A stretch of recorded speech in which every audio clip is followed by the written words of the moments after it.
Hello world. North Korean hackers are a common sight in headlines. These boogeymen are responsible for a multitude of major hacks.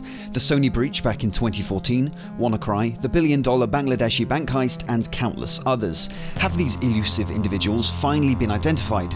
The US seems to think so. That's coming up in this video where we break down and dissect cybersecurity-related tech news. 3 North Korean programmers have been charged with conspiring to steal and extort $1.3 billion in money in cryptocurrency. The hacks they are allegedly responsible for are some of the biggest in recent times. The 3 in the sights of US prosecutors are said to be members of North Korea's Lazarus group. They've also gone by the name Guardians of Peace. Lazarus was formerly known as a cybercrime group, but is now designated an APT, or Advanced Persistent Threat. You've likely heard of APTs. The term simply refers to highly sophisticated, usually state-sponsored hacking groups, which are well-resourced and dedicate a lot of time and effort into targeting high-value victims, with the intention of financial gain, corporate espionage, or intelligence gathering. Lazarus Group is said to be part of the RGB. No, not that kind of RGB, rather the Reconnaissance General Bureau, obviously, which is a North Korean intelligence agency. Lazarus's history goes back to 2009. They started off with low-skilled DDoSing attacks against South Korean government servers. Since then, they've become dramatically more sophisticated. The case that's just been unveiled levies a multitude of charges against the trio. Firstly, there's the 2014 hack of Sony Pictures, which resulted in a bunch of unreleased movies being nabbed by the group.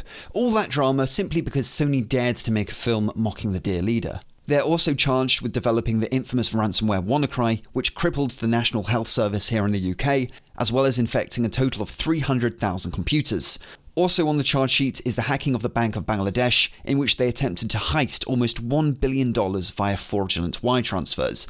There's a funny story behind that bank heist. Back in 2016, the hackers broke into the Bangladeshi central bank and initiated a series of bank transfers. They managed to successfully steal $81 million before they screwed up. Big time. In their haste to snatch as much cash as possible, they made a typo in one of the transfers. They were trying to route money through a Sri Lankan NGO called the Shalika Foundation. However, they misspelled it as Shalika Foundation.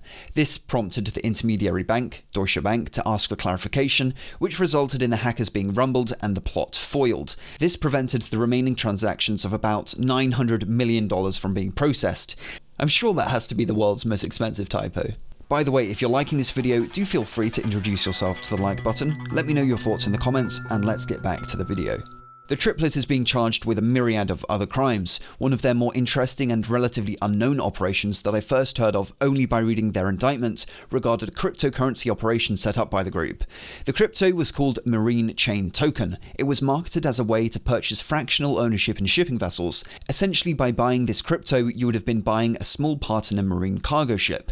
It was built on Ethereum and the company was registered in Hong Kong. The business had a pretty legit looking page on Crunchbase. Crunchbase is like IMDb but for companies. The description is pretty believable, making it look like any other generic blockchain startup, carefully covering up the convincing con.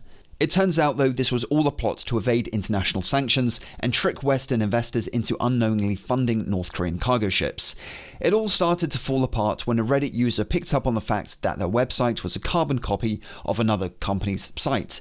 This was when it started to smell slightly fishy. Whilst the coin was still in its ICO stage, the fraudulent company was delineated as North Korean linked by the UN. It's unknown exactly how much money was scooped up by the scam, but the main man behind it, one Kim Il, could spend decades behind bars if caught. According to the FBI, this troublesome trio are now said to be residing in North Korea, safely under the protective wing of the presiding dictatorship. As such, it's unlikely this bunch will ever face trial. The US, of course, knows this. The 33-page-long indictment of these guys will likely act as mostly a symbolic affair, bolstering the West's claims that the North Korean regime has become a capricious crime syndicate. And on that note, Maltronics.com has an array of super cool pen testing products. Whether you're a hobbyist or penetration tester, our tools are a lot of fun to play with. We've shipped to over 100 countries. Maltronics is run by myself, and you can find out more at the link in the video description.